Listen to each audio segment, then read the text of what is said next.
All right, everyone, let's take this Mexico City Grand Prix that F1.com just dropped earlier this week. Let's see if we can remember what was going on in Mexico City. Who was the only team not to run a young driver in FP1 in Mexico? I'm going to say that was Kick Sauber because Hulkenberg was third and Bortoleto was fifth or something. Yep, there we go. 1-for-1.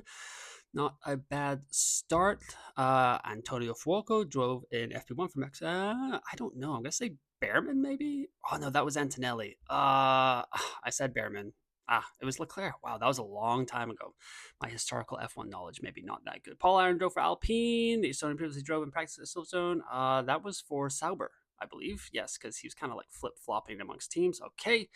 2 out of 3, not a bad start. Not a bad start here. We can keep it going, keep it going. Before Lando did it in Saturday, who was the last driver to take pole for Mexico or for McLaren Mexico? Oh, I have no idea. Hamilton?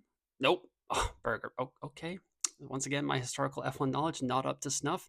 And who was the last driver to win the race for McLaren? Was it Prost because Hadjar had that on his helmet last weekend? Nope, it was Senna. Okay, wow. Yeah, absolute fraud when it comes to F1 historical knowledge. Norris took the championship lead in Mexico. Which race did he lose it? That was Saudi Arabia, right? When Oscar won?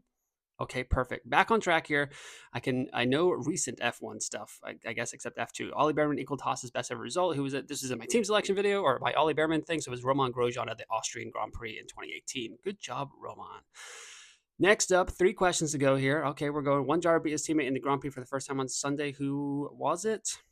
Was it Antonelli? Because he hasn't actually beaten him yet, even though he got the podium in Canada. Yeah, I think it was Antonelli. Yep, there we go. Okay. Recent F1 knowledge is coming into play here. That's okay. Which driver suffered a DNF in Mexico for the third year running? That would be Fernando Alonso, Nando Libre, as he put on the Mexican mask, this Mexican wrestling mask. And who was the fastest lap on Sunday? That was George Russell. Probably would have been Lando Norris if he had pitted, but overall not bad. So I remembered some okay stuff about the Mexico Grand Prix from this year, but not historically. So I got to get up to snuff. 7 out of 10. Let me know your results in the comments below.